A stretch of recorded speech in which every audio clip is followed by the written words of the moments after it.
কেন, কি উদ্দেশ্য নিয়ে ওই সূর্যবাবুর মেয়ের সঙ্গে বিয়ে ঠিক করেছিল? সেটা গণেশ, সোহম আর উর্মিলার সামনে ফাঁস করে দেওয়ার জন্য ওই এমএলএ গণেশকে লক আপে ঢুকিয়ে দিয়েছে। বেশ করেছে, আমি ওকে নিজের হাতে শাস্তি দেব। ও তো অন্যায় কিছু বলেনি, যেটা সত্যি সেটাই বলেছে। ও খেলাতে বসে এটাও বলেছে ওর কাছে আরো অনেক ঘটনা আছে, সেটা ও কোর্টে কি বলবে।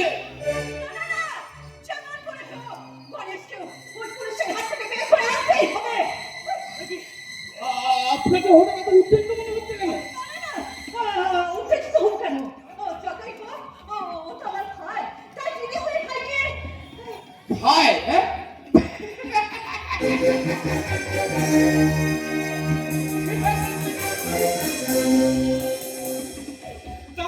তাও যদি আমার নিজের ভাই হতো। আচ্ছা আচ্ছা, সত্যি করে একটা কথা বলুন তো, ওই গণেশের আসল বাবা মায়ের নাম কি? নিজের বাবা মায়ের নাম জানেন না?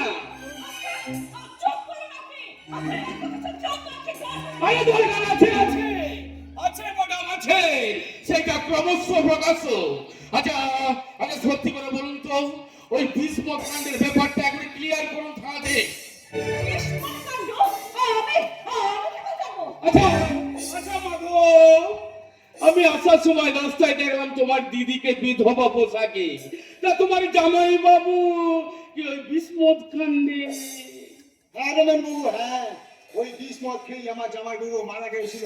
তাই তাই ওই পান্ডাকে যদি খুঁজে পাই, তাকে কি করবো, কোনোদিন ক্ষমা করবো না।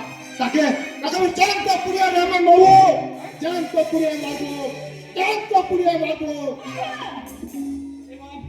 চলি মাতাশ্রী, চলি। দেখতে পাচ্ছেন জনতা কেমন খেপে আছে। তাই এবার বলুন মাতাশ্রী মায়াবতী, এবার আপনি কি করবেন? আপনি মূর্খের সঙ্গে বাস করছেন রমন বাবু। ভেবেছেন আমাকে ফাঁসিয়ে আপনি জিতে যাবেন? কখনো না। যে চ্যালেঞ্জ আমি নিয়েছি সেটা আমি করে দেখাবো। আর একটা কথা মনে রাখবে, যে অঞ্চলে যত জমি, জায়গা, বাড়ি, গাড়ি সব করেছি, সব ওই গণেশের বাবার টাকায়। ওই গণেশের হচ্ছে আমার তুরুপের দাস।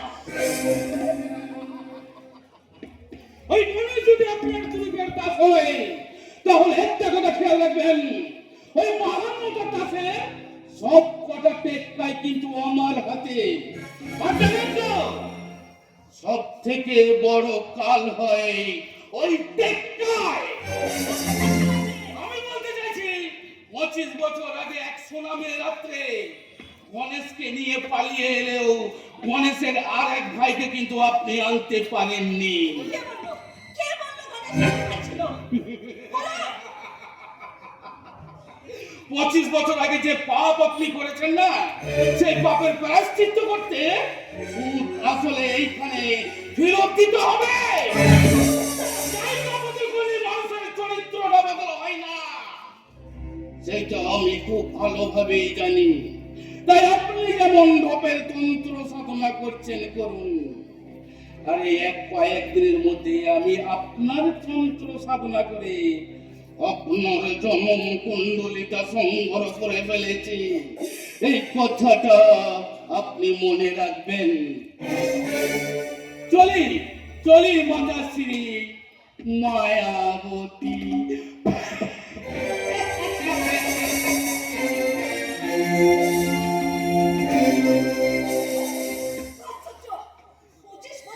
আগের ঘটনা কে জানলো? তাহলে কি গণেশের বাবা, মা, ভাই সবাই বেঁচে আছে? না না, পাঁচবেচে করে আমি সে নিজের হাতে ওই গণেশের ভাইকে জলে ফেলে দিয়েছি। তারপর চিৎকার করে বলেছি, বাঁচান বাঁচান, গণেশের ভাই জলে ফেলে গেছে। তারপর ছেলেকে বাঁচাতে ওরা দুইজনে জলে ঝাঁপ দিল। ব্যাস, তারপর আর কারো সন্ধান না পেয়ে ওদের আমি জমি, জায়গা সব বিক্রি গয়না রাখে নিয়ে এই আনন্দপুরে পালিয়ে আসি। কিন্তু কিন্তু কে আমার পুরনো ইতিহাসটা জানে? সেটা আজ আমাকে তন্ত্র সাধনায় বসে জানতেই হবে। কিন্তু তার আগে গণেশ থেকে আমাকে ছাড়িয়ে আনতে হবে। আমি কাজল তুমি এখন দাঁড়িয়ে আমার কথা শুনছো? কথা শুনিনি, শুনছিলাম ইতিহাস। তুমি লুকিয়ে লুকিয়ে আমার কথাগুলো খুব শুনছিলে, তাই না? ওই, কথা শুনতে আমি আসিনি। আরে সেই যখন শুনলাম। আচ্ছা আচ্ছা, আপনারাই বলুন তো, এই গোপন কথা শুনতে কার না ভালো লাগে? কাজের কথা রেখে কাজের কথা বলো। আমি বলছি তুমি এখানে কি চাও? 1,00,000 টাকা। 1,00,000 টাকা? আমার কি টাকা জমাবার মেশিন আছে যে টাকা চাইলেই দিয়ে দিতে হবে? এই দিতে হবে, দিতে হবে, দিতে হবে। আর না দিলে আপনার ওই পুরনো ইতিহাসটা আমি যে গণেশকে বলে দেবো। আর তার প্রমাণও আমার কাছে আছে।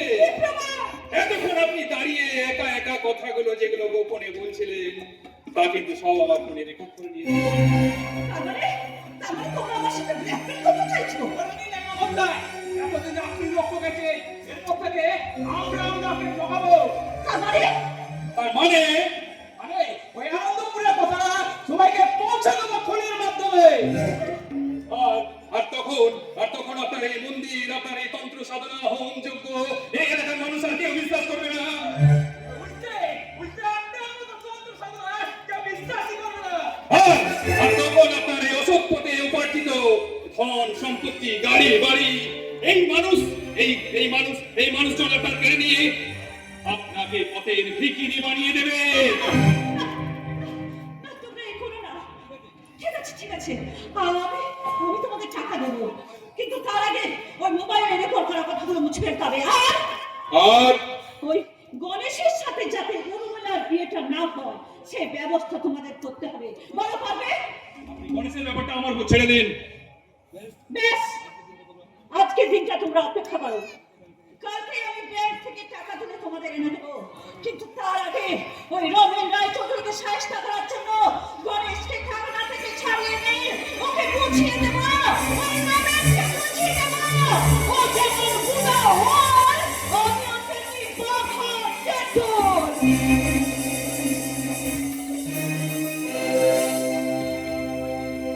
আর আপনি যদি হন বাঘা তেঁতুল, আমরা হলাম মোবাইল ফোনের নেটওয়ার্ক। আপনি আমরা ফোন নিয়ে যেখানে যেখানে যাবেন আমাদের নেটওয়ার্ক সেখানেই পৌঁছে যাবে। কিন্তু কাজল এত কনফিডেন্স ভালো নয়, এখনো অনেক জায়গা আছে যেখানে ফোনের নেটওয়ার্ক অব্দি পৌঁছায় না। আরে বন্ধু, তুই চিন্তা করছিস কেন? ওই মাতাশ্রী মায়াবতীর সামনে আমিও রেকর্ড করা কথাগুলো ডিলিট করে দিলেও তোর মোবাইলে আমি হোয়াটসঅ্যাপে পাঠিয়ে দিয়েছি। তুই ফোনটা ভালো করে রাখ। আসুন, আমি একবার সন্ধ্যার সঙ্গে দেখা করে আসছি, ঠিক আছে? তুই কিন্তু ফোনটা সাবধানে রাখবি। কিন্তু তার আগে জানতে হবে কে ওই গোবর গণেশের ভাই। আসি বন্ধু। আচ্ছা, এই ফোনটাই আমার জীবন ধারণা পাল্টে দেবে। এতদিন সব কথা থেকে অনেক কষ্ট করেছি, আর আজ থেকে আমি আর কাজল হয়ে গেলাম লাখ টাকার মালিক।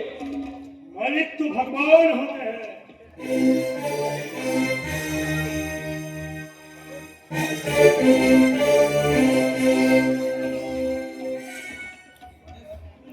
গণেশ नहीं गणेश नहीं, गणेश से जुड़ो भाई जाएगा। জায়গা यस जाएगा। फोन मुझे दे दे। এই ফোন আমি কাউকে দেবো না। एक बार जो मैं कमिटमेंट कर देता हूँ उसके बाद मैं अपने आप को भी नहीं सुनता। मुझको ना सुनने का आदत नहीं। বললাম তো, এই ফোন আমি কাউকে দেবো না। मुझे दे दे। না, এই ফোনে মায়াবতীর অনেক কুকর্মের কথা রেকর্ড আছে। এই ফোন আমি কাউকে দেবো না। জন্যই তো আমার ফোনটা বহুত দরকার। আহা, ওই মায়াবতী সম্বন্ধে তোরা যা শুনেছিস কাউকে সে কথা বলবি না। কেন বলবো? ওই মায়াবতী তো আপনার পরিবারটাকে ধ্বংস করে দিয়েছে। বেশ করেছে, বেশ করেছে। এটা আমার পার্সোনাল ম্যাটার আছে, আর বেলা পার্সোনাল ম্যাটারে কেউ শোনা রাগ গলালে না, ওকে আমি শেষ করে দিই।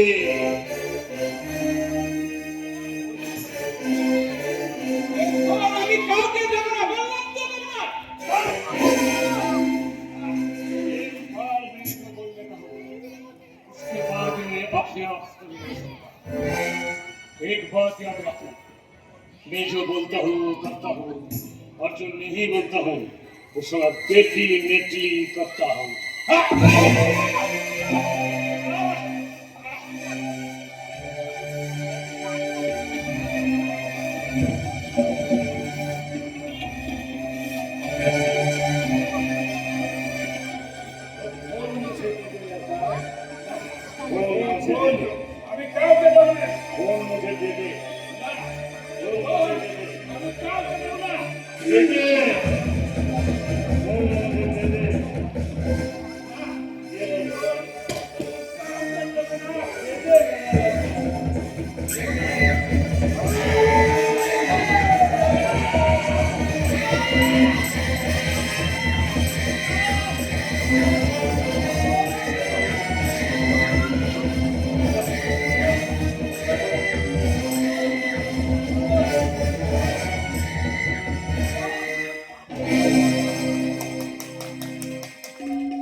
एक बात कान खोल के सब लोग सुन के रख जाओ।